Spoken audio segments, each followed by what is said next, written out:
German Shepherd trapped in freezer. The baby girl's reaction shocked everyone. A little girl. A silent scream. A moment that shattered the silence of an entire town. What she did next left doctors stunned and strangers in tears. This is more than a rescue. It's a lesson in bravery, love, and what it truly means to be human. Like, share, and subscribe. This story will stay with you long after it ends. The morning began like any other in the Harper household. A soft breeze danced through the curtains, the scent of fresh coffee lingered in the kitchen, and distant birds offered their usual chorus from the trees outside. Inside, 3-year-old Sophie shuffled across the hardwood floor in her polka-dot pajamas, a worn-out stuffed bunny dangling from her tiny fingers. Her mother, Emma, was moving from room to room, tidying up the remnants of breakfast, replying to an email, half listening to the news murmuring softly from the TV. It was a peaceful, ordinary day. The kind of day that disguises itself before something unforgettable unfolds. Sophie's curiosity was quiet but persistent. She had always been a wanderer, the kind of child who didn't talk much but noticed everything. While her mother folded laundry in the bedroom, Sophie's small footsteps led her through the hallway and toward the back door, the one that creaked slightly every time it opened. The garage was dark, the kind of dark that swallows corners even when the light switches on. But she didn't hesitate. Her bunny clutched tighter in her arm. She stepped onto the cool cement floor, the soles of her feet making soft, padded sounds as she walked. The garage was cluttered, filled with dusty boxes labeled with years and seasons. Christmas 2018, baby clothes, old tools. But in the far corner stood the old freezer. White, scratched, its handle dulled from years of use. It hadn't been opened in months, maybe longer. A leftover relic from her grandparents, used occasionally to store frozen meats or holiday leftovers. It hummed faintly, a sound so ordinary that no one ever noticed it anymore. But Sophie did. It wasn't the hum that pulled her closer. It was something else, something almost too soft to be real. A scratch, a shuffle, a sound like fabric moving beneath weight. She paused, her wide eyes fixed on the corner where the freezer sat half-shrouded in shadow. Then she heard it again, not loud, not clear, but definitely there. A kind of whimper, muffled, fragile, like something small trying to be brave. She stepped closer. The air grew colder with each step, not just because of the freezer but because something about this moment felt wrong. She didn't understand fear, not in the way adults did, but something in her body told her this wasn't normal. Her hand reached for the handle, slow and unsure. The metal was cool against her fingers. With a soft grunt, she tugged it open. The rush of cold air hit her instantly, curling around her like winter wind. But it wasn't just the cold that made her flinch, it was the smell. Faint, sour, metallic. Her nose wrinkled. She leaned in, her eyes adjusting to the dim interior, and that's when she saw it. At first, it looked like a pile of rags. Dirty, motionless, crumpled between frozen bags of vegetables and old, frost-bitten containers. But then it moved, barely. A twitch, a breath, a low, broken sound that didn't sound like it belonged in this world. 2 eyes opened slowly, one swollen shut, the other clouded and rimmed with frost. A snout, caked in ice and bruises, shifted just enough to reveal a long, shallow breath escaping from it. Sophie didn't scream. She didn't run. She simply stared, her mouth slightly open, her bunny clutched tighter against her chest. She didn't know what she was looking at, only that it was alive, and that it wasn't supposed to be in there. The German Shepherd didn't move further. He couldn't. His legs were tucked awkwardly, as if he'd been stuffed inside. His body was thin, painfully so, and his fur matted with frozen blood and filth. A thin rope was tangled around his back legs, cutting into the skin beneath the ice. And yet, somehow, he breathed. Sophie took a step back, then another. Her voice, small and breathy, called out the only word she could think of. Mama. It wasn't loud. It didn't need to be. Her mother, already halfway down the hallway, heard something in that single word that made her drop the laundry basket instantly. She ran, first to the hallway, then to the open garage door, her heart thudding with the kind of panic only parents know. When she saw her daughter standing beside the freezer, her face pale and eyes wide, her breath caught in her throat. "Sophie," she said, rushing forward. "What are you?" Then she saw the open lid.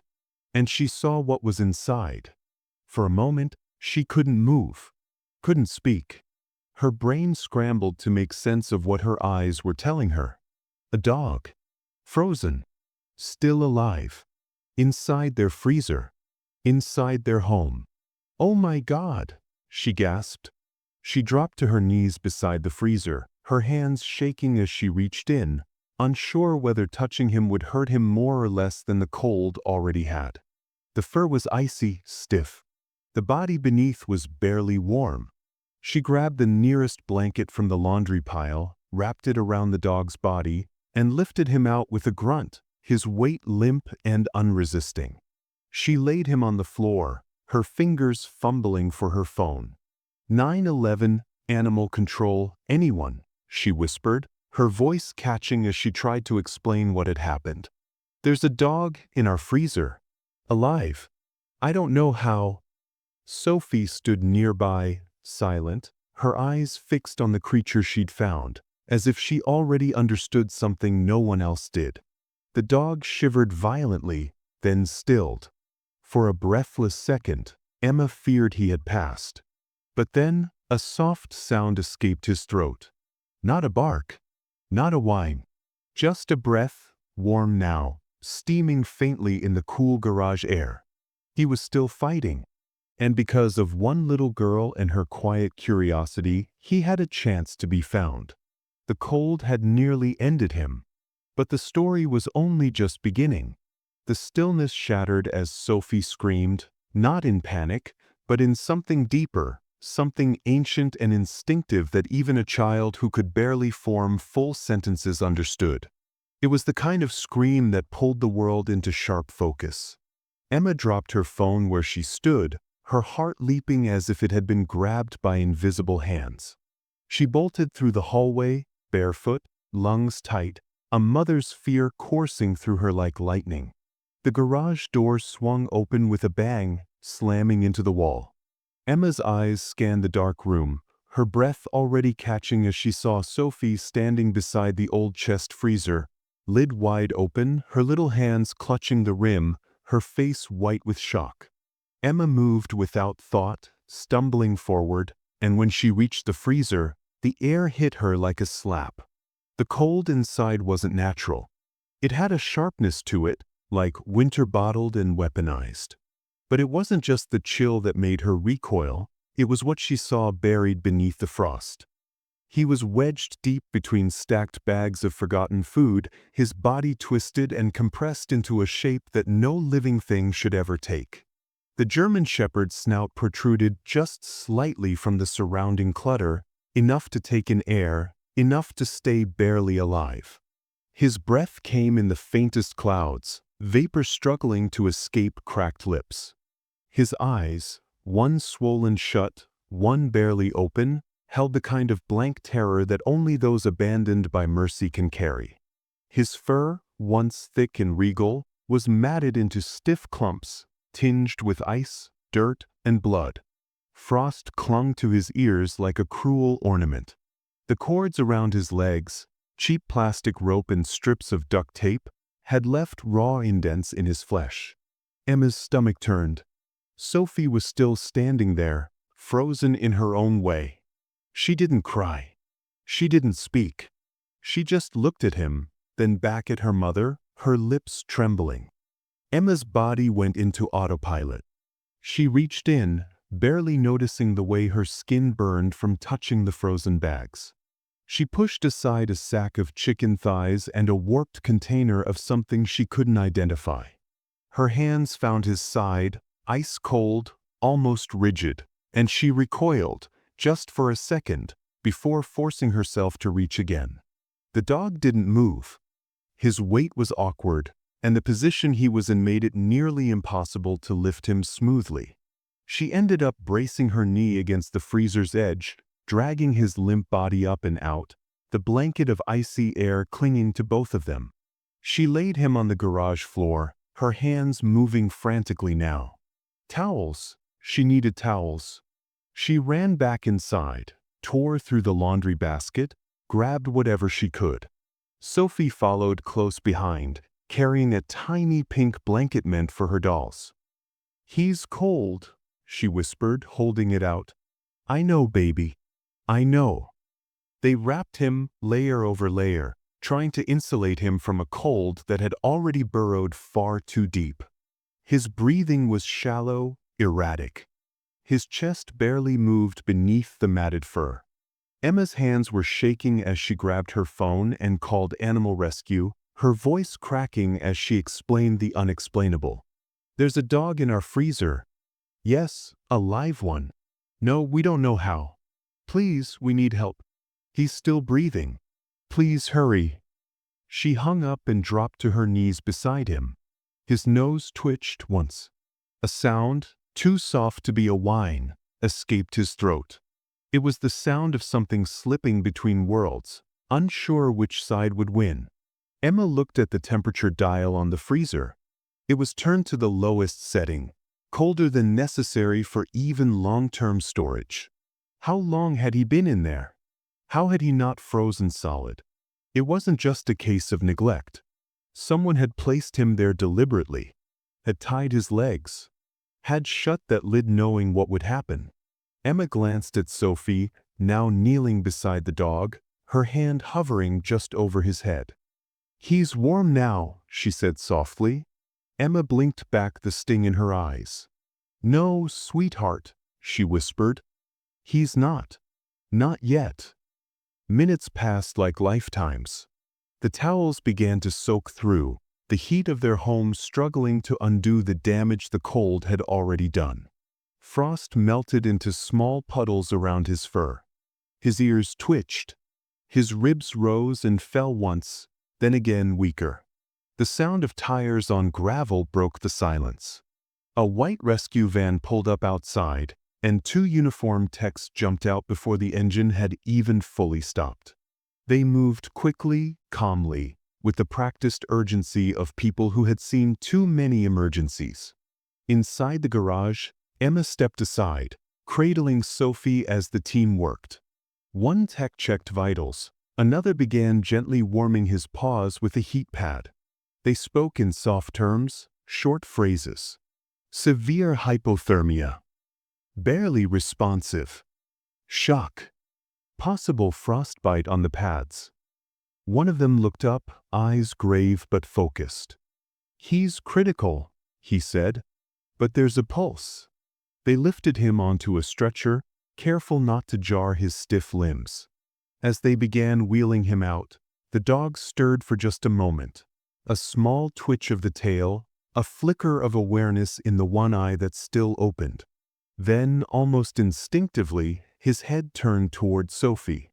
She reached out and touched his ear gently. And for the first time since being pulled from the cold, the German Shepherd made a sound, a low, strained breath that could almost be called a sigh. The rescue techs paused just a second. "He's responding to her," one of them murmured. They loaded him into the van, securing 4 lines and wrapping him in heated blankets. Before the doors closed, Emma placed a hand on one of the blankets. "Please," she whispered, "do everything you can." "We will," came the quiet reply. "But this isn't just survival. It's a miracle he's alive." As the van pulled away, Emma wrapped her arms around Sophie, holding her tightly. The freezer stood open behind them, empty now, but still humming. Still cold. Still a silent witness to something monstrous. But on that day, what mattered more than the cold was the warmth that broke through it. In a child's curiosity, a mother's panic, and the fragile breath of a dog who refused to die quietly. They didn't know who had done it. They didn't know why. But they knew one thing already: this wasn't just a rescue. It was the beginning of something far bigger. The scream tore through the stillness of the house like a knife through cloth, shrill, sudden, and too real to ignore. Emma's heart seized in her chest as the sound reached her from the back of the house, and without hesitation, she dropped the mug she was holding. It hit the floor and shattered, but she didn't look back. Her feet moved on instinct, thudding hard against the wooden floor as she dashed toward the garage, her voice caught in her throat, mind already conjuring every worst-case scenario imaginable. But nothing could have prepared her for what she saw when she reached the doorway. Sophie, frozen in place beside the wide-open chest freezer, her little body trembling, eyes locked in horror on something inside. Emma followed her gaze, and what she saw nearly knocked the breath out of her. Wedged awkwardly between stiff, frost-covered grocery bags and old, icy containers was a German shepherd. His frame shockingly thin, his fur stiff with frostbite, his limbs folded unnaturally beneath him like he had been crammed inside without care. Only the top half of his snout was visible, poking through the clutter, just enough to breathe. His chest moved barely. Shallow, irregular. His breath came in soft clouds that vanished as quickly as they formed. His eyes, or what was left of them, stared blankly ahead. One was swollen shut.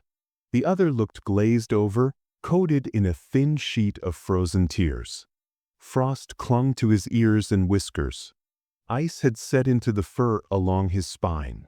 The image was unreal, like something torn from a nightmare. For a second, Emma didn't move. Her brain refused to process what her eyes had already accepted. There was a living creature in her freezer, barely living, and her daughter had found it. But none of those questions mattered in that moment. She dropped to her knees, reached into the bone-cold chest, and tried to lift him out, but the dog didn't respond. His body was limp, unresisting, as if he had given up long ago and was merely surviving by some last flicker of will. Her hands burned against the cold metal inside, but she ignored it, digging through the bags and frostbitten wrappers until she could free his frame. He was heavier than she expected, not in weight, but in consequence. She wrapped her arms around him, pulling him close, and placed him gently onto the concrete floor of the garage. Sophie, still quiet, stood nearby holding a blanket from her playroom, one meant for dolls, now trembling in her hands. Emma didn't ask where she got it. She simply took it and wrapped it around the dog's middle, calling over her shoulder for towels. Her voice shook. Her fingers trembled. She could barely feel her own skin as she grabbed the nearest phone and dialed Animal Rescue, stumbling over her words as she tried to explain something so impossible. "There's a dog in our freezer alive. He's breathing. Barely. I don't know how long he's been in there, but please, please come now." As she hung up, her eyes darted to the temperature dial on the front of the freezer. It had been turned all the way down, the lowest setting. This wasn't a forgotten animal hiding in storage. This was deliberate. Someone had put him in there, tied him up, shut the lid, and walked away, knowing full well what they were doing. The realization crawled up her spine like ice itself. This wasn't abandonment. This was cruelty beyond comprehension. The dog's legs were bound in thin rope, the kind used to secure cardboard boxes or garden supplies. The cuts around his ankles were deep, raw, stained red even beneath the layers of white. His belly was sunken, his ribs visible through patches of missing fur. There were older scars too, circular burns along his flank, a healed fracture near his back leg that looked like it had never been treated. Whoever did this hadn't just wanted him gone. They had wanted him to suffer. And yet, here he was, alive, against all odds, lying on the floor of a garage wrapped in a child's blanket, breathing the air of another chance. The minutes dragged as they waited. Emma knelt beside him, whispering nothing in particular, just sounds meant to fill the silence and let him know he wasn't alone. Sophie had moved closer, sitting beside his head now, her tiny fingers resting gently on his ear. She didn't speak either. She didn't need to. The look in her eyes said everything: wonder, confusion, and something else. Quiet sorrow far too old for her age. When the rescue van pulled into the driveway, Emma rushed to the door, flagging them in with frantic waves. Two techs stepped out, their faces trained to stay calm under pressure, but even they paused for a breath when they saw him. The older of the two knelt immediately, running gloved hands over the dog's frame. Severe hypothermia. Possible nerve damage. He's borderline comatose, he said in a low voice to his partner. But he's still got a pulse. They worked quickly, wrapping the dog in heated pads, inserting an emergency 4, carefully lifting him onto a stretcher.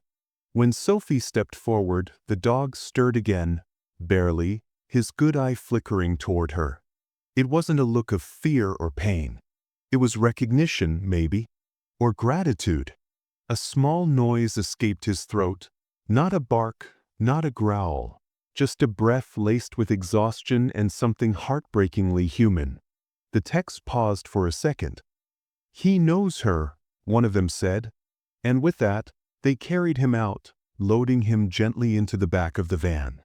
As the door shut, Emma turned to Sophie and pulled her close. The freezer still stood open behind them, humming softly, its walls lined with a cold that would take a long time to forget. But for now, the monster inside it was gone. And against all logic, against every possible outcome, he had survived. They didn't know who had put him there or why. They didn't know how long he'd been buried beneath ice, suffering in silence. But they did know this: the story wasn't over. Someone, had refused to give up. And because of that, a girl and her mother now stood in the middle of a miracle, surrounded by the echoes of something cruel and the first fragile signs of something good. The sound of sirens was replaced by the softer, more efficient hush of a rescue van's engine as it idled in the driveway. The garage was still thick with cold and silence when the animal paramedics stepped through the side door, their boots crunching faintly on concrete, their expressions tight and focused. They moved without wasted motion, their voices low and professional, the kind of calm that only came from seeing too many creatures caught in the aftermath of human cruelty. The first paramedic, a tall woman with quick eyes and a maroon vest labeled Emergency Vet Tech, knelt beside the German Shepherd, gently peeling back the towels and examining his exposed frame. Her partner unzipped a black case and began unpacking a compact heating unit and saline bags already warmed to body temperature. They spoke in clipped phrases: vital signs, pulse rate, estimated exposure, as though time was something they could grab if they moved fast enough. Emma hovered just behind them, holding Sophie in her arms. Sophie clung to her stuffed puppy, face pressed into its soft fur, eyes locked on the motionless form at their feet. The dog's breath came in irregular waves now, chest rising barely enough to notice. His gums were pale, his tongue slightly swollen. One of the paramedics placed 2 fingers beneath the dog's jaw, pressing gently. Temps low. Dangerously low. Hypothermic shock. Heart rate's erratic, the other said. Could code any second. But the dog didn't code. He didn't die. Not yet. There was still something in him, buried deep beneath the trauma, beneath the cold, beneath whatever he had endured in that freezer, that refused to let go. His body was broken, yes, but something inside had survived. Something stubborn. Something scared. Something sacred. The warming pad was slid beneath him, careful not to jostle the rope burns still etched into his legs. A slow 4 was started, the fluid barely moving through veins that had nearly shut down. One paramedic placed a hand gently on his ribs, counting seconds between each shallow breath. His temperature readout blinked red. Danger zone. The line between life and death had thinned to a whisper. Sophie wriggled out of her mother's arms and stepped closer. No one stopped her. She crouched beside the stretcher, her little knees touching the concrete, her stuffed animal still clutched tightly in one hand. She reached out slowly and touched the dog's paw, the only part of him that wasn't covered in wires or blankets. Her fingers were warm, alive, present. "Stay," she whispered. She said it so softly that only Emma heard it, and even she wasn't sure whether it was a command, a request, or a prayer. The paramedics exchanged a look. One of them shook her head slightly. "He shouldn't be alive," she murmured. This wasn't abandonment. Someone wanted this dog dead. The words hit Emma like a stone. It wasn't just a matter of a stray locked away and forgotten. This was something darker. The freezer hadn't malfunctioned. It had been set deliberately.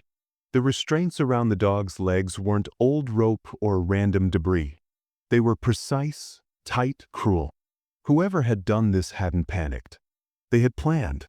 The realization spread like frost across Emma's mind, each detail forming a sharper, colder picture.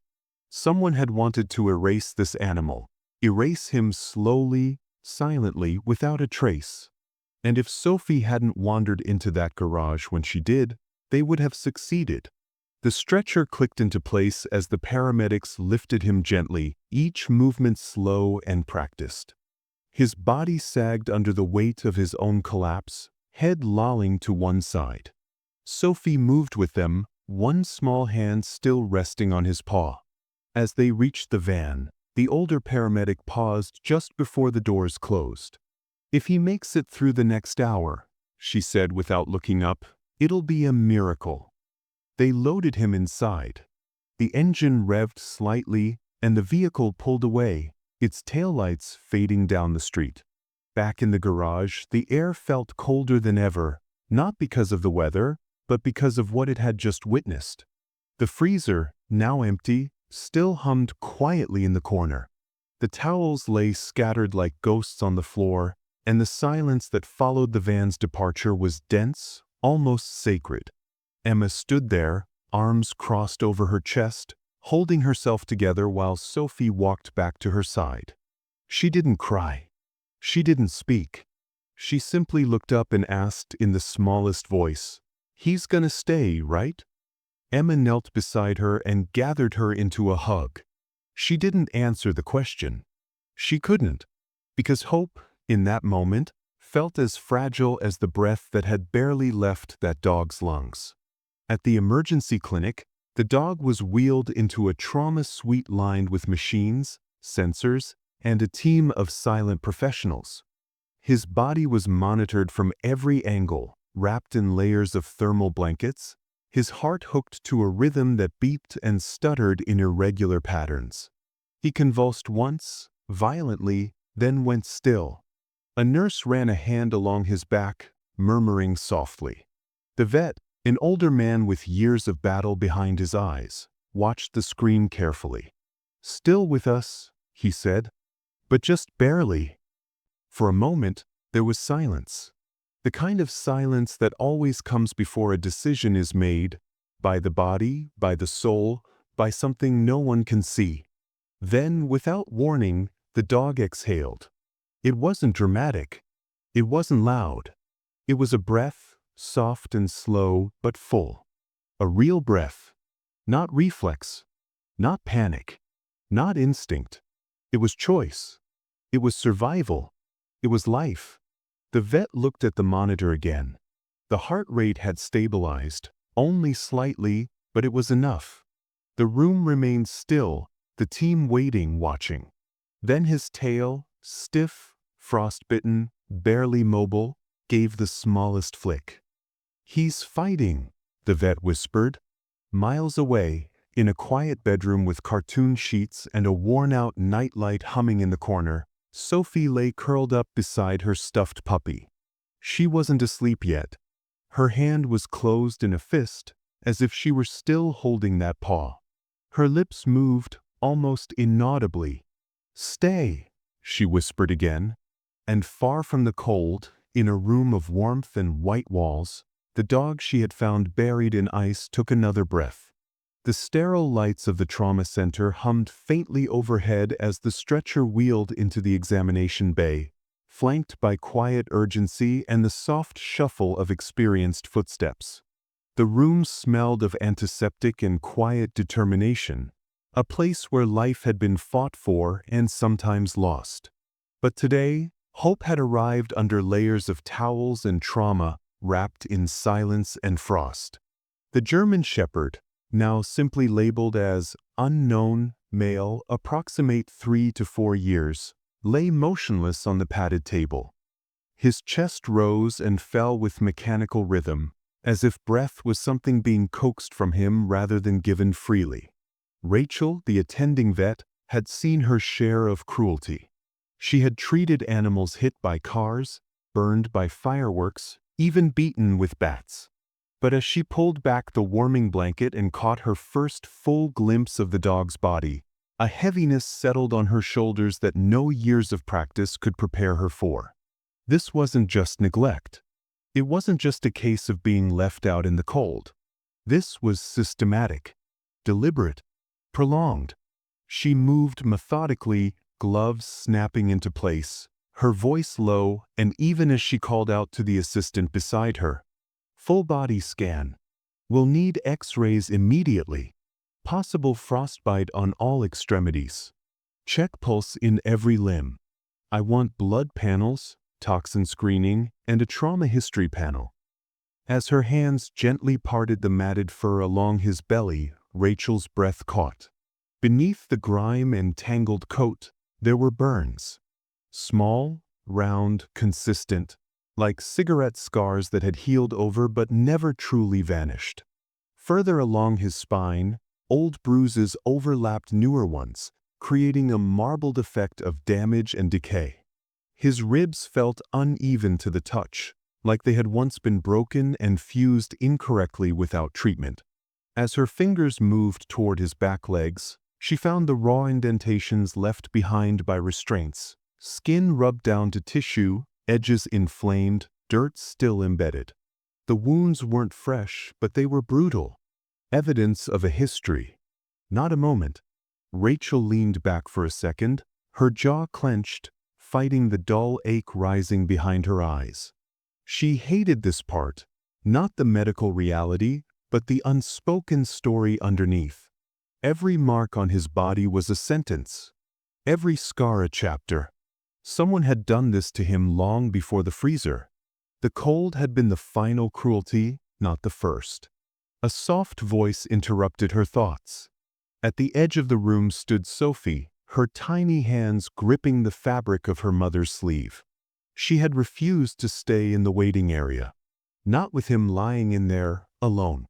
Emma had hesitated, but the staff had nodded gently. "Let her stay," they said. "Sometimes presence does more than medicine." Sophie stepped forward, her bunny clutched in one arm, and stared up at Rachel with wide eyes. "Is he warm now?" she asked. The question, so simple, so painfully innocent, hung in the air like smoke. Rachel opened her mouth to answer, but no words came out. What could she say? That his body was slowly heating under the pads? That his temperature was climbing degree by fragile degree? That even though warmth had returned to his skin, it might never reach whatever was left of his spirit? She knelt down instead, resting on her heels so she could meet Sophie's gaze. "We're trying," she said finally. "He's very brave."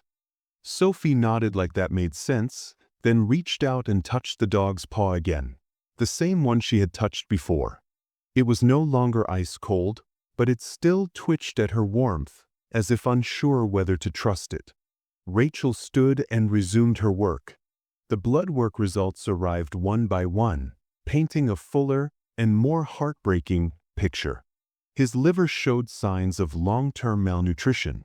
Anemia had set in from weeks of starvation. Old infection markers hinted at untreated wounds from months ago. The pain hadn't started in that freezer. That was just where someone had hoped it would end. Emma sat nearby, holding her daughter close, her eyes tracking every movement in the room. She had been quiet since the van pulled away from their house. Something in her had shifted, the line between home and horror now blurred by the knowledge of what had been hiding in her garage all along. She couldn't stop thinking about how long that dog had been in there. How many days? Who had put him there? Had they watched the house to make sure no one would find him in time? Rachel stepped away from the table and removed her gloves, her fingers trembling slightly as she reached for the clipboard. "We'll stabilize him here overnight," she said to Emma. "We've started pain management and antibiotics. We're keeping 4 fluids going and watching for organ failure. But I won't lie, he's fragile. One bad turn and—" She didn't finish the sentence. She didn't need to. The air in the room was already full of all the things no one wanted to say. Sophie didn't seem to notice the tension. She had pulled a small crayon drawing from her coat pocket, a sketch of a big brown dog with floppy ears and a blue sky above him. She placed it gently on the side of the table beside him. "Here," she whispered, "so he doesn't forget." Rachel watched the scene and felt something stir beneath the clinical coldness she had learned to build over the years. Something soft. Something ancient. The dog, battered, bruised, nearly broken, had chosen to live, and maybe, just maybe, it was because of this little girl. She didn't understand medical charts or trauma scales. She didn't need to. She understood that warmth wasn't just about temperature. It was about presence, about hope, about kindness. As the machines beeped softly and the 4-line dripped rhythmically, Rachel turned back one last time and placed a hand gently on the dog's head. "You're safe now," she said quietly. He didn't move, but his breath deepened. And for the first time, it wasn't a fight to stay alive. It was a choice. The days passed slowly inside the trauma ward, and still, the German Shepherd lay there without movement, without sound, like a statue carved from pain and silence. Machines blinked quietly beside him, monitors softly humming with numbers that showed he was alive, but only barely. He did not bark, did not whine, did not look when the door opened or when the nurses whispered. He simply existed, as if waiting for permission to fade away. Rachel checked on him every morning and every night, her trained hands moving gently over his body, checking the healing of burns and bruises, adjusting IVs and warming pads. But her heart ached with the growing fear that whatever part of him had once been a soul had long since retreated somewhere too far to reach. He had not eaten since the day he arrived, refused every offer of water, and flinched when touched, even in sleep. It was not just his body that was broken, it was his trust in the world. No one had given him a name. He was simply referred to in the charts as the Shepherd. Rachel didn't press to change that. She had seen it before, when animals came in half dead, so battered they barely qualified as living. Staff avoided naming them because naming meant hoping, and hope was dangerous when the odds were cruel. But Sophie, who came to the clinic every afternoon with her stuffed puppy in one arm and a crumpled drawing in the other, saw him differently. She never called him the Shepherd. To her, he was not a case or a body or a project. To her, he was someone. One afternoon, as sunlight filtered through the glass window and cast long golden shapes across the clinic floor, Sophie climbed up into the chair beside his recovery bed and looked at him with quiet determination. She tilted her head thoughtfully and placed her newest drawing, a picture of a brown dog with sparkles around him and a bright blue sun in the corner, near his paw. Then she whispered something so softly Rachel almost didn't catch it. "I think his name is Snow." Rachel turned from the supply cabinet, surprised. "Snow?" she asked. Sophie nodded. "Because he was in the cold. But now he needs a nice name." There was something so simple, so pure in her reasoning that it made Rachel pause. Of course, it sounded ironic at first, naming a dog who'd been frozen alive after snow, But Sophie wasn't looking at what he'd survived. She was naming him for what she wanted him to feel now. Warmth. Softness. A fresh start. It wasn't about the freezer anymore. It was about something new. Rachel didn't argue. She didn't correct her. Instead, she picked up the clipboard and, just for herself, in the corner of the notes section, scribbled a word in pencil: Snow. The staff didn't fight the name either. Slowly, as the days crawled on, they began to use it in passing. How's Snow's temperature today? Has Snow responded to the new meds? Snow's room needs fresh linens. And even though he didn't respond to the name, something about saying it brought a quiet gentleness into the sterile air, a whisper of belief that maybe he wasn't as far gone as he seemed. But Snow still did not eat. He did not sit up. He did not acknowledge touch. He existed in a quiet stillness, as though his body had agreed to stay, but his mind was still somewhere inside the cold, wrapped in darkness, unreachable. Even when the bruises began to fade, even when the swelling around his face subsided slightly, there was no spark in him. No wag of the tail. No lift of the head. He had survived, physically. But inside, he had not yet decided whether he wanted to live. Sophie, of course, didn't see any of that. Or maybe she did, in the way only children can, not as diagnosis or probability, but as something more instinctive. She still came every day. She would sit beside him, swinging her legs slowly as she hummed tunes only she seemed to know. She would place her drawings beside him, sometimes tucking them under the edge of his blanket. And she would speak to him in whispers, not needing him to respond, just believing that he was listening. And then, one evening, something changed. Sophie had arrived later than usual, the sky outside already dipping into the soft blue of early dusk. She climbed into her usual chair, unzipped her coat, and reached out to touch Snow's paw like she always did. But this time, Rachel, who was writing notes on a nearby tablet, saw it. A twitch. Barely a movement. Just a tiny, involuntary flex of one toe, so subtle it could have been a trick of the light. But Sophie noticed too. She leaned in closer. "Did you see that?" she asked, her eyes wide. Rachel stepped closer, watching closely now. Sophie said his name again. Snow. This time his ear moved. Rachel froze. Her breath caught in her throat. Slowly, she placed her hand on Snow's side and felt the rhythm of his breath. It was slightly deeper, more intentional. Then his eye, the one not damaged, fluttered open for just a second. He didn't look at them. He didn't focus. But it was enough. Rachel whispered, "He's coming back." The next day, he blinked again. 2 days after that, he turned his head slightly when Sophie entered the room. His tail moved once, a soft, barely there motion that sent tears silently down Rachel's cheeks. The clinic staff stopped calling it a miracle and started calling it momentum. He wasn't healed. Not even close. But for the first time, there was something inside him stirring again. A fragile flicker of trust, of curiosity, of wanting to stay. Emma stood beside Rachel one afternoon as they watched Sophie reading a story aloud to him, her voice sweet and steady, her fingers gently tracing his fur. "She really believes in him," Emma said quietly. Rachel nodded.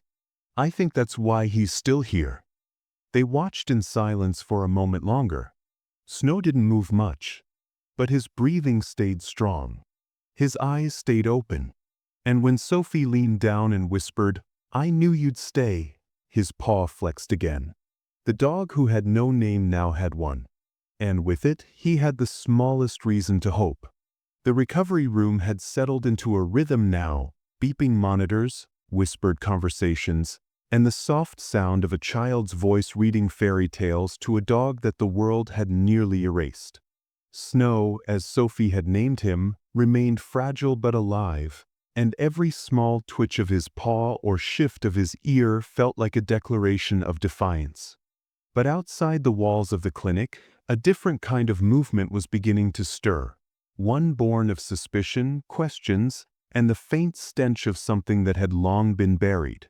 It began with a knock on the clinic's back door, just after sundown.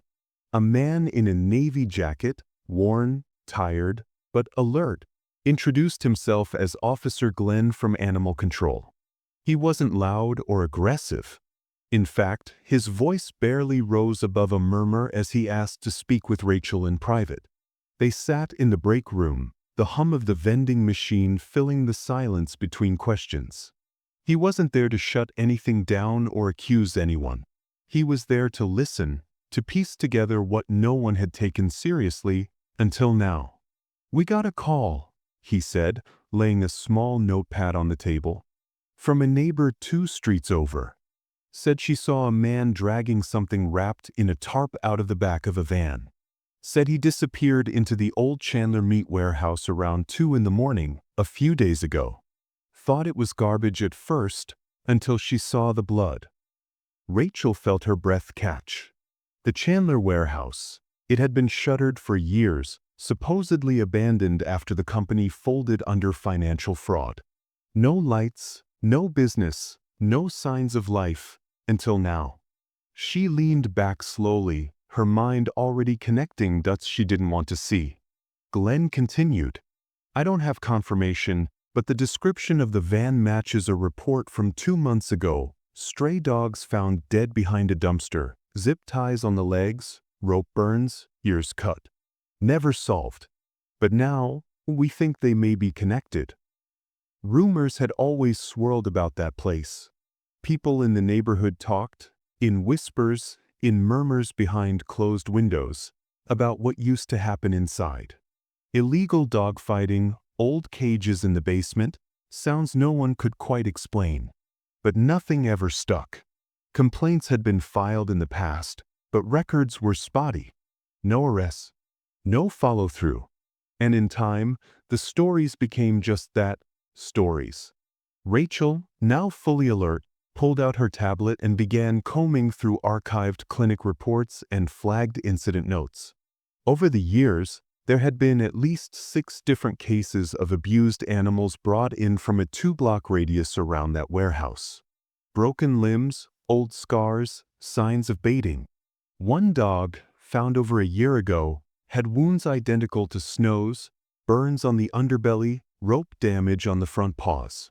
That dog hadn't made it. She clicked through public records next, animal cruelty complaints filed by neighbors, all marked closed due to insufficient evidence. Same location, same time frames, different dogs, same ending. Rachel felt a slow burn rising in her chest. She had treated wounds, healed broken bones, stitched up bodies left behind like trash, and never once been told how close the darkness really was. Meanwhile, Sophie sat beside Snow, unaware of the storm beginning to build outside the glass door. Her legs swung rhythmically from the chair, her head tilted as she told Snow about her dream the night before, a dream where they ran together across a big green hill, and he wasn't limping or sad or tired. He had barked in the dream, she said, just once, but it was loud and happy, and she believed that meant something. Snow's tail moved slightly beneath the blanket. In the hallway outside, Rachel paced back and forth. She was piecing the puzzle together now. The freezer, the warehouse, the van. She remembered something Officer Glenn had said, something about the blood. Her mind flashed back to Snow's paws, frostbitten, yes, but also scratched. As if he had been trying to claw something or escape. She imagined him being dragged, tossed.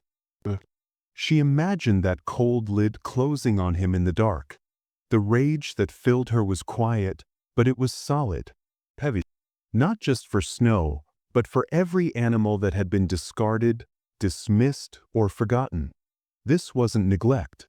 This was organized, repeated violence. Later that night, Rachel returned home, but sleep refused to come. She sat at her kitchen table long after Sophie and Emma had gone to bed, staring at the list she had made, addresses, case numbers, timestamps, all pointing to the same building, all ignored. The next morning, she walked into the clinic with a manila folder under her arm. Officer Glenn was already waiting, sipping coffee from a paper cup. She handed him the file without a word. "These were all dogs treated here," she said. "All came from the same neighborhood, all within walking distance of that warehouse." Glenn flipped through the pages. "This is enough to get a warrant." Rachel nodded. "Then what are we waiting for?" They didn't know yet what they would find behind those rusted metal doors, or who might be watching them from across the street. But one thing was certain now: Snow had not just survived. He had become the start of something bigger. His suffering had broken the silence, cracked open the lid on a story far older than anyone wanted to admit. And as the investigation began, as neighbors whispered and authorities gathered evidence that had once been ignored, Rachel couldn't help but feel that justice, slow, painful, overdue, had begun to stir. Back in his recovery room, Snow lifted his head for the first time. Just an inch. Just enough. And across from him, Sophie smiled.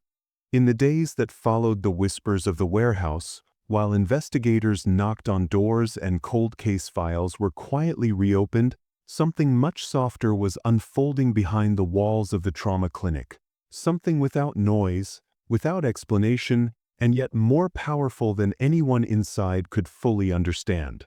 It began not with medicine, but with a crayon. Not with surgery, but with a song. It began simply with Sophie. Every morning, just after the staff finished checking vitals and adjusting IVs, the sound of a child's footsteps echoed gently through the clinic hallway. Sophie, bundled in her favorite yellow coat and carrying her now well-worn stuffed puppy under one arm and a folded drawing in the other, made her way to room 4. That was Snow's room. No one had told her to come, and no one had asked her to stay. She just did. Because to her, Snow wasn't a patient or a case. He was her dog. She had found him. She had named him. And she had already decided he would be okay. The staff had noticed something almost immediately. Snow, who still flinched when approached by nurses, who still turned his face away when strangers spoke, didn't do any of that with Sophie. He never barked, never moved suddenly, never showed fear, but when Sophie walked in, his breathing shifted. His ears lifted slightly. And on some days, his tail gave a slow, almost imperceptible thump against the blanket. It was not dramatic. It was not loud. It was quiet magic, the kind you only see when you're really watching. She would climb onto the same chair every visit, swing her legs over the side, and begin talking as if Snow had always been listening. Her stories were rarely about doctors or hurt dogs or anything painful.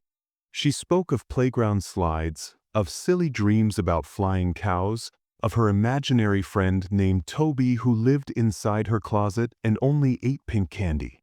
Sometimes she read books, pausing when the big words showed up, sounding them out with careful effort. And always, she brought a new drawing. A rainbow, a sun, a happy dog with big ears, which she would place beside his bed like a gift. The first time Snow ate solid food, it was because Sophie had asked him to. It was a rainy Tuesday, the sky outside slate gray and the mood inside the clinic heavy with exhaustion. Rachel had tried everything that morning. Warm broth, softened kibble, even a bit of hand-fed chicken, but Snow had turned his head away each time, lips pressed tight, body unmoving. His vitals were steady, but his will remained shut. Then Sophie arrived. She climbed into her usual spot, pulled out a small bag of treats her mom had bought from the pet store, and held one up like it was a treasure. "You have to eat," she whispered. "You're not frozen anymore." Rachel watched from the doorway as Sophie placed the treat gently on a napkin beside the bed. Then, as she always did, she reached forward and touched his paw. "Wake up," she said softly. And he did. Not just a blink. Not just a flick of the ear. Snow opened his eyes, both this time, fully and clearly, and for the first time since the rescue, he looked at someone. Not past them, not through them, at them, at her. Rachel held her breath.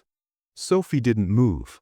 Snow stared for a long, silent moment, and then, slowly, as if pulled by something too gentle to fight, he turned his head toward the treat. His tongue moved first, then his jaw. He sniffed. Then, finally, he took it.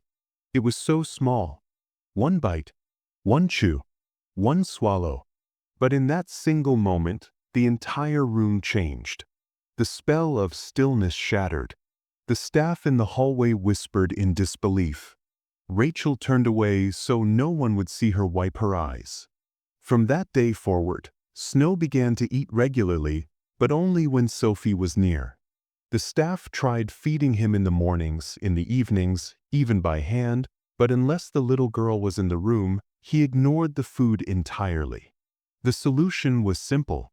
Sophie came every day, sometimes twice. Rachel started keeping a quiet journal of Snow's progress. Not the official notes, but a private one, with pages that read like a story, not a report. Day 12, first full meal, Sophie present. Day 13, wagtail 3 times when Sophie sang. Day 14, responded to name when Sophie called it. The deeper truth was clear to everyone who worked there.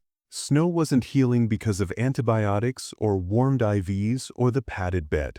He was healing because of Sophie. Her voice was the first thing he trusted. Her touch was the only one he didn't fear. Her belief was the only thing that had reached the place inside him that still wondered if life was worth returning to. Emma would often stand by the doorway, watching her daughter in quiet disbelief. There was no explanation for it, no science to it. Sophie was only 3. She didn't understand trauma or abuse or what it meant for a dog to give up. But she understood love. Unconditional, uncomplicated love. And that was more than enough. One evening, as they prepared to leave, Sophie lingered by the bed a little longer than usual. She bent down close and rested her forehead gently against Snow's. "You're not going to be scared anymore," she whispered. Snow blinked once. And for the first time, he licked her hand. Rachel didn't try to explain that moment either. Some things aren't meant to be broken down. Some magic exists only because it's left untouched. The dog that had once been locked in a freezer, frozen, forgotten, nameless, now had a name, a heartbeat, a presence, and perhaps most importantly, a person. And that person wore tiny shoes, carried a stuffed puppy, and believed in him before anyone else did. Snow had chosen to live, and he had chosen her. The street where Sophie lived had always seemed ordinary. Neatly mowed lawns, porch lights glowing softly at dusk, the occasional wave from a neighbor across the fence. It was the kind of place where nothing unexplainable ever happened, until a dog was pulled from a freezer in the corner of a family's garage. That single moment had cracked something open, and now, through that crack, the truth was beginning to pour in. Whispers became questions, questions turned into reports, and then came a tip, anonymous, vague, but sharp enough to make someone listen. It pointed not toward a stranger from across town or a shadowy figure in some distant warehouse, but to someone much closer, just 4 houses down. A neighbor. The call came early in the morning. Officer Glenn, now fully embedded in the unfolding investigation, arrived at the clinic not for routine follow-up, but with urgency in his voice and files tucked under his arm. He didn't waste time. He sat across from Rachel in the break room, unfolded a photograph, and placed it gently on the table. It was an image of a white chest freezer, rusted at the hinges, dented along the side, with the unmistakable gray tape wrapped around its edges. It looked exactly like the one Snow had been found in. Rachel leaned forward, stomach twisting. "Where is this?" she asked. Glenn exhaled. "Backyard of 46 Cherry Lane." Owner's name is Walter Bricks, 62. Retired meat processor. Lived there 20 years. Rachel froze. That house wasn't just close, it was visible from her clinic's back parking lot. She remembered seeing the man once or twice, walking slowly, always alone. He never waved, never spoke, just passed by like fog. Glenn continued. He has a prior citation. Minor charge. Animal neglect from 2011. Case dismissed after a fine. But here's the part that matters.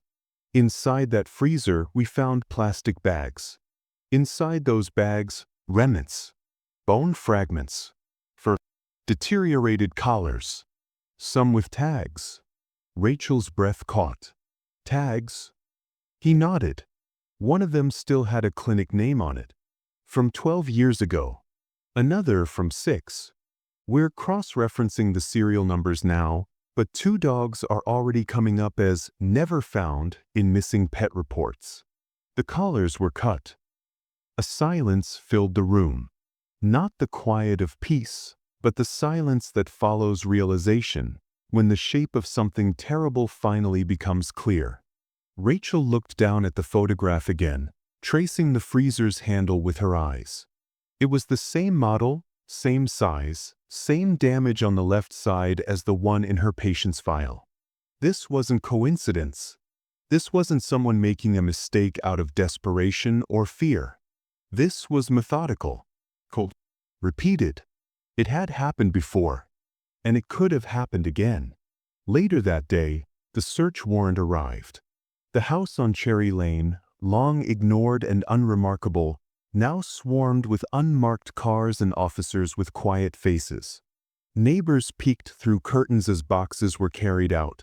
Photo albums, medical records, old syringes, and folders thick with yellowing paper.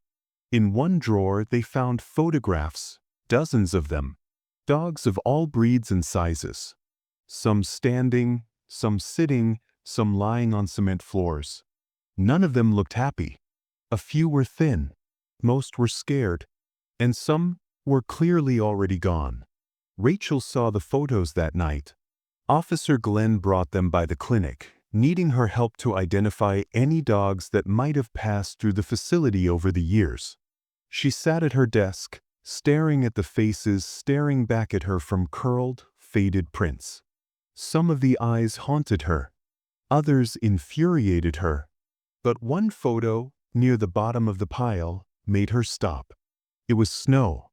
Not the snow they knew now, weak and healing and surrounded by warmth. This was snow as he must have been weeks earlier, standing in a dark garage, his body leaner, his ears still tall, but his eyes already distant. He looked like he had already given up. The photo was time-stamped. It was taken 4 days before he was found in the freezer. Rachel set the photo down carefully, her hands trembling. "He took pictures before freezing them," she whispered. Glenn nodded solemnly. "It's like a record, or a trophy wall." The next morning, Rachel stood beside Snow's bed longer than usual. He was doing better, not strong yet, but present. His eyes tracked movement now. His body had started to respond to touch, warmth, sound. Sophie had stayed late the night before, humming softly until he drifted into sleep. There was a weight in Rachel's chest as she looked at him, now knowing what she knew, that this wasn't just one act of cruelty, not just one terrible moment. Snow had survived something deeper, something calculated. She leaned in slightly, brushing a hand along the fur just above his shoulder. "You weren't supposed to make it out," she murmured. "But you did. And not just out of the freezer, but out of the cycle. Out of silence. Out of the file folders and grainy pictures that would have buried his story with so many others." As the investigation grew, as media outlets began sniffing at the edge of the case, and as authorities built timelines and charges, Rachel kept working, not just to heal Snow, but to name every scar they found. The report stopped being just about injuries and started becoming testimonies. She cross-referenced every tag number. tracked every record. She wrote statements, gave interviews, and she kept copies of every file. For herself, for the future, for justice that had taken far too long to arrive. But she also knew, quietly, deeply, that the thing that had saved Snow wasn't a badge or a warrant. It wasn't a report or a discovery. It was a child. A little girl who had wandered into a garage and opened a freezer because she'd heard something breathing inside. A little girl who didn't turn away when the sight frightened her. Who named him, loved him, stayed with him. The man behind it all would be tried in court and perhaps someday punished. But the real sentence had already been passed, not on him, but on the silence that had kept his actions hidden for so long. The freezer had been opened. The secret was out. And Snow, against all odds, was still alive. The courtroom didn't feel like justice. It felt cold. Gray walls, buzzing fluorescent lights, the low rustle of paper and the scratch of pens on legal pads. Rachel sat on the wooden bench at the front, her hands folded tightly in her lap, heart beating faster than she'd ever admit. She had testified in veterinary malpractice cases before. She had spoken on behalf of abused animals, signed off on medical charts, even taken the stand for cruelty violations. But this was different. This wasn't a file. This wasn't a case. This was Snow. And this time, she had brought her heart with her. Outside the courthouse, the world had begun to whisper about the trial. Local news stations called it a symbol of the system finally waking up. A man who had lived unnoticed in the very same neighborhood now faced charges that spanned a decade of buried neglect. Photos had surfaced.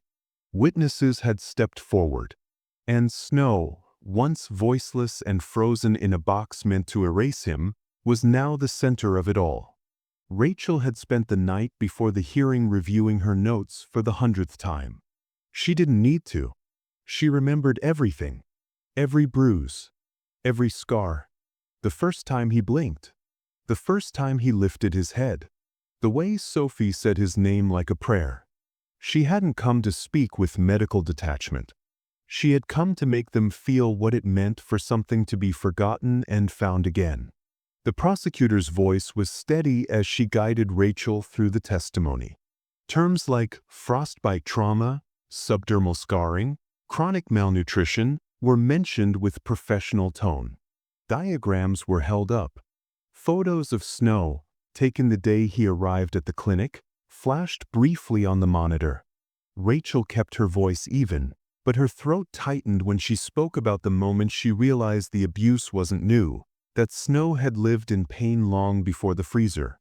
In the gallery, Sophie sat on the end of the second bench, her small hands folded around her stuffed puppy, legs swinging slightly above the floor. Her parents sat on either side, watching every moment. No one expected her to say anything. She was too young, too delicate. But her presence there carried more than words ever could. She had been there from the first breath Snow took back. And now she would see this moment through. The defense tried to build their argument on doubt. They claimed circumstantial evidence. Claimed the freezer couldn't be proven to be his. That the injuries might have come from something else. That perhaps Snow had been astray with bad luck. But their words were thin, floating like smoke above a fire that burned too brightly to ignore. And then came the final motion.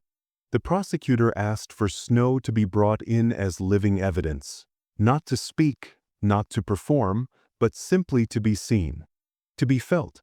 Rachel had prepared for this moment, but her hands still trembled when she stood to receive him at the side door. Snow had healed enough to walk short distances. His gait was still uneven, his back legs stiff, but his spirit had found strength. As the handler gently unclipped the lead, Snow looked up at Rachel with quiet trust. No command was needed. The door opened, and together they entered. Gasps rose from the courtroom, not because of shock or spectacle, but because of presence. Snow walked slowly, his paws quiet against the tile, his body lean but solid now. His coat was cleaner, his eyes clearer, and as he scanned the room, he did not flinch. He was not the same dog who had been dragged from a freezer. He was the proof that life could fight back. He stopped only once, when he saw her. Sophie hadn't moved, but her eyes widened as Snow limped forward. No one said a word. No one gestured or encouraged. The moment was entirely his. Snow turned toward the bench where Sophie sat and made his way across the quiet space. He paused at her feet, and then, without hesitation, he laid his head gently in her lap.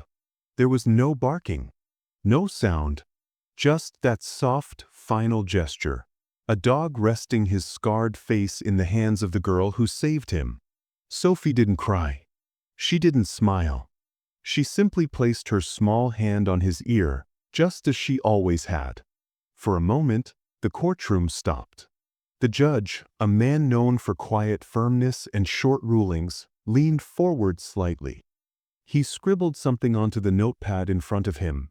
No words spoken, no expression given, and gave a single, slow nod. Rachel exhaled for the first time since entering the room. Outside, news cameras waited. The headlines would later read about the testimony, the photos, the evidence, but those who were there would remember something else entirely. A courtroom transformed not by argument, but by connection. A dog, left for dead, had walked into a place of law and changed it by doing nothing more than choosing to trust. Snow didn't need to speak. He had already said everything that mattered. It didn't happen with applause. There were no trumpets, no cheers, no dramatic verdict read aloud for the world to hear. It happened with paperwork, with signatures, with a quiet acknowledgement written in the corner of a court file that simply read, "Ownership legally transferred. Animal status, survivor." And just like that, the dog who had once been a whisper beneath a frozen lid was now, officially, someone's to love. Snow was no longer a piece of evidence. He was home. Rachel stood at the courthouse steps holding the finalized documents in one hand, her other hand resting gently on the leash that led down to Snow's collar. He stood beside her, still limping, still thin, but unmistakably alive. A small bandage wrapped around his front leg from the morning's injection, his eyes squinting in the midday light. He didn't seem to understand what the folder meant. But Rachel did. It meant protection, permanence. It meant the long line of scars on his body had finally met the end of their sentence. The judge had made one unexpected note in the paperwork, that Snow would be placed under the medical care and legal responsibility of Rachel Parker, with a special notation, primary emotional companion, Sophie Parker. No one had requested it. No one had even brought it up. But the judge, after watching Snow rest his head in Sophie's lap in that silent courtroom moment, had written it in himself. A child's heart had held this animal together through the darkest hours. The law, for once, chose to honor that. News of the case had already begun to ripple outward, first through local media and then into national circuits. It wasn't just the cruelty that caught attention, it was the comeback. The photos of Snow from the clinic, bruised, broken, buried in ice, now stood beside new ones. Snow standing in sunlight. Snow wrapped in a blue blanket with Sophie at his side. Snow walking across a rehab yard with his head slightly raised, his eyes clearer, as if looking forward for the first time in years. People wanted to help. And they did. Donations flooded the clinic. Messages from as far as Oregon and Maine poured into the inbox. Pet food companies sent supplies. A woman from Texas offered to sponsor Snow's lifetime medical needs. But for Rachel, it wasn't just about one dog. It never had been. Snow was a beginning, and there were more like him out there, hidden, hurting, waiting. And so, with the help of volunteers, local support, and a flood of new resources, Rachel filed paperwork to create a nonprofit. She named it after the dog who had defied the freezer. Snow's Second Chance launched quietly but grew quickly. It focused on animals rescued from extreme abuse, trauma, and neglect. Cases where ordinary shelters gave up. Cases where pain had sunk too deep. The foundation would fund medical treatment, behavioral rehabilitation, and foster placement. But more importantly, it would believe in the ones the world didn't. Sophie, of course, was made the honorary face of the organization. A photo of her holding Snow's paw was printed on the foundation's welcome banner, alongside a quote she had said once without even thinking, a simple phrase that stuck with everyone who heard it. "He didn't give up, so I didn't." The community responded in ways no one expected. Volunteers came out of nowhere: vet tech students, retired dog trainers, high schoolers with weekends to give. A local muralist painted a tribute on the side of the clinic, Snow standing tall beside Sophie against a backdrop of stars and snowflakes. People began stopping by the clinic not just to adopt, but to listen, to hear his story, to ask how they could help. And Snow, once buried beneath frost and silence, became a symbol, not of pity, but of possibility. He spent his days in peace now. Short walks in the morning, naps in the sun. His limp remained, but it no longer defined him. He had scars, but they didn't own him.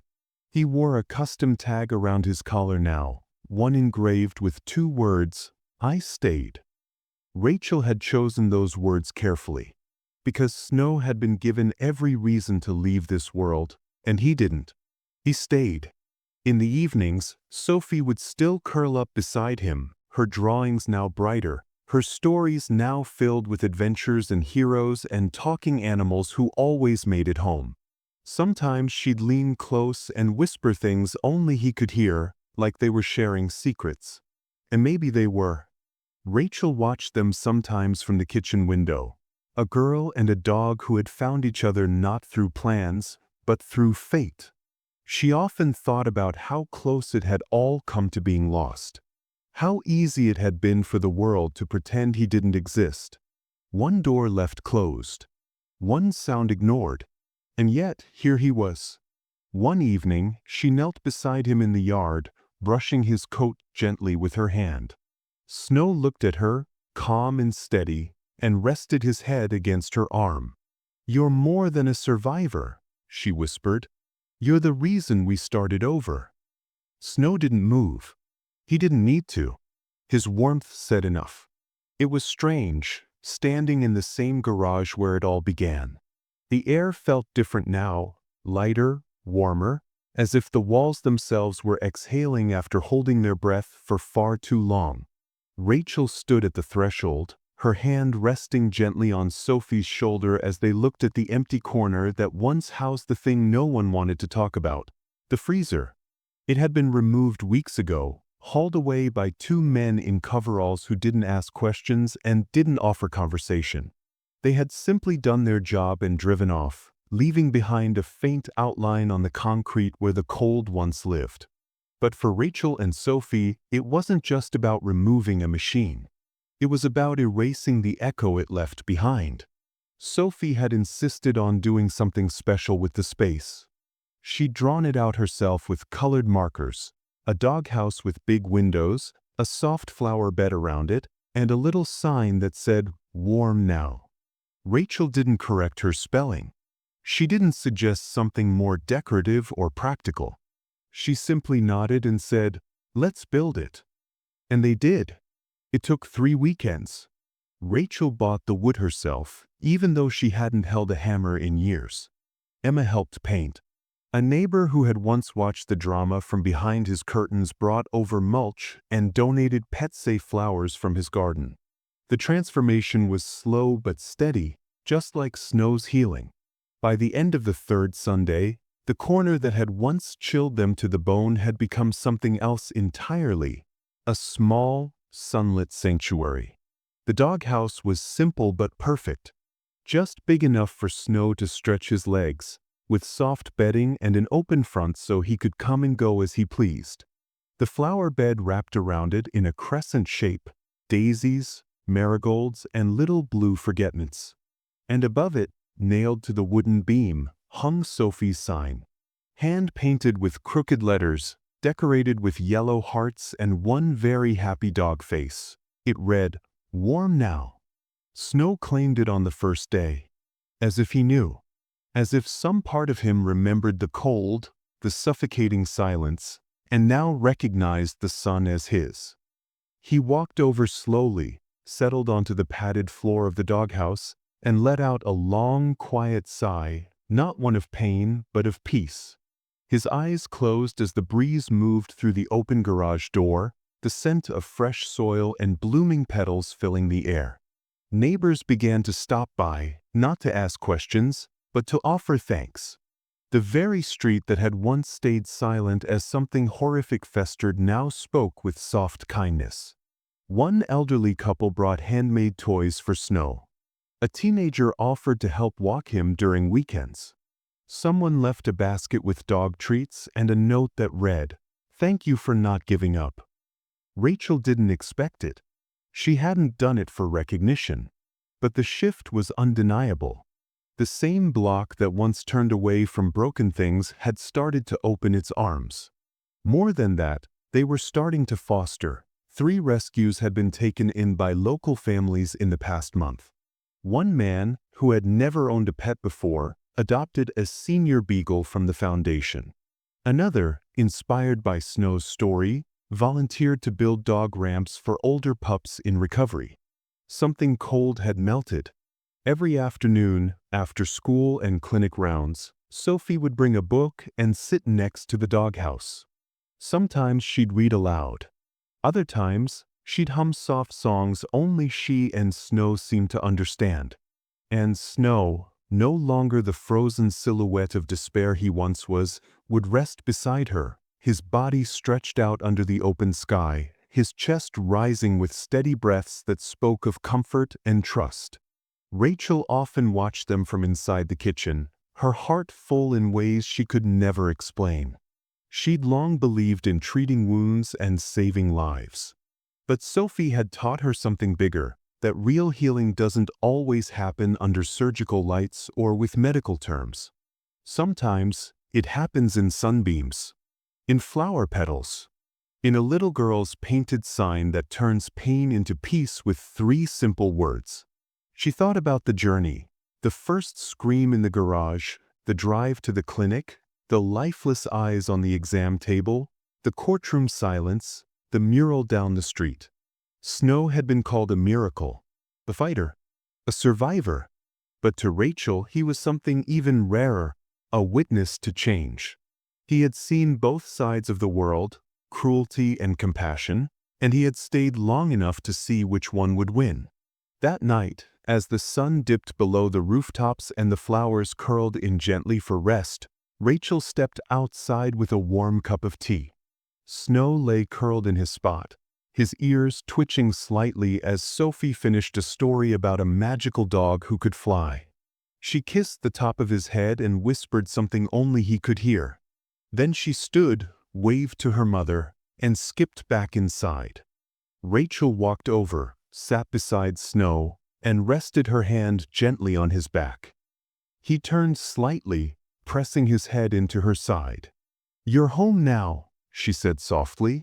The air was still, the earth warm beneath them, and above the door, Sophie's sign swayed gently in the breeze, its message simple, sweet, and forever true. Well now, the stage was small, just a wooden platform set up behind the clinic where it had all started. Folding chairs dotted the backyard, surrounded by string lights and hand-painted signs that fluttered in the warm spring breeze. A banner stretched overhead, its letters carefully cut out by volunteers. 1 year of second chances. And beneath it all, people had gathered. Neighbors, donors, foster families, children, veterinarians. And in the very front row, sitting proudly with a blue bandana around his neck and the slightest tilt to his head, was Snow. Rachel stood at the edge of the platform, watching the guests arrive. She had hosted events before, fundraisers, drives, community walks, but nothing like this. This was different. This wasn't just a celebration of a foundation. It was a celebration of survival, of a moment that could have ended in silence but instead echoed loud enough to change an entire neighborhood. And at the very center of it all, as always, was Sophie. Now 5, she stood backstage holding Snow's leash with both hands. She wore a simple yellow dress and tiny sneakers with stars on the sides. Her hair had been pulled into 2 soft pigtails, and on her wrist was a fabric bracelet she'd made with beads that spelled out SNOW. She wasn't nervous. Not exactly. She was quiet, the kind of calm only children who've lived through big feelings can carry with such grace. She looked up at Rachel and whispered, "He wants to say something too." Rachel smiled, kneeling down beside her. "Then maybe he will," she said gently. When Sophie stepped onto the stage, a hush fell across the backyard. Not because anyone had asked for silence, but because something about her presence, small, steady, luminous, demanded it. She stood at the microphone, her hands still wrapped firmly around the leash. Snow sat beside her, patient and alert, his eyes scanning the faces, his ears twitching every time someone shifted in their seat. Sophie looked at the crowd, then at Snow, then back at the mic. She leaned forward just slightly and said, in the clearest voice anyone had ever heard from her, "He didn't leave me when he was cold. So I stayed with him until he got warm again." And that was it. The words landed not like a speech, but like a stone dropped into water, rippling outward in widening circles. People didn't clap at first. They cried. Softly. Visibly. Some reached for tissues, others simply bowed their heads, overwhelmed not by her volume or eloquence, but by the raw purity of what she had said. No explanation. No details. Just truth. Snow looked up at her, blinked once, and then, with perfect timing, barked. Just once. Softly but surely. The sound was gentle, not frightened, not forced. It was the sound of a dog who had found his voice again, who had chosen to use it. And that single bark was all it took. The audience rose to their feet, a standing ovation not of ceremony, but of gratitude. Not just for Sophie's courage, but for what she had reminded them, that love, when given freely and without conditions, can defrost even the coldest places. Rachel stood off to the side, her hands clasped at her chest, eyes shining with tears she didn't try to hide. She remembered the girl who had screamed in the garage, the child who had refused to let go, the one who sat through days and nights, whispering stories to a dog who had every reason to stop listening. And now that same girl stood tall, not just as a rescuer, but as a storyteller, a symbol, a force. The rest of the evening unfolded in laughter and music and soft conversations under string lights. Guests shared memories, signed posters, took photos beside the new foundation van. Snow walked from group to group like a calm ambassador, accepting ear scratches and soft words with quiet dignity. No one rushed him. No one expected him to perform. He had already done everything anyone needed. As the sun began to set, casting a golden glow over the event, Rachel found herself watching Sophie from a distance. She sat cross-legged near the mural, tracing the outline of her painted self on the wall, hand in hand with Snow. He sat beside her once more, head resting on her knee, eyes half closed in the warmth of the early evening. And that's when Rachel understood something she hadn't quite put into words until now. Sophie hadn't just saved Snow. She hadn't just loved him or cared for him or helped him survive. She had rewritten his ending. Where there had once been a freezer, there was now sunlight. Where there had once been bruises, there were blooming flowers. Where there had once been silence, there were stories, loud, proud, full of life. Snow had been buried, forgotten, frozen by cruelty. But Sophie had given him warmth. And in doing so, she had reminded everyone, young and old, near and far, that even the most broken stories can be rewritten if someone is brave enough to hold the pen. In every story, there's a lesson waiting to be discovered. What did you learn today? Share your thoughts in the comments. Like, share, and subscribe for more. Keep seeking the mysteries that life has to offer.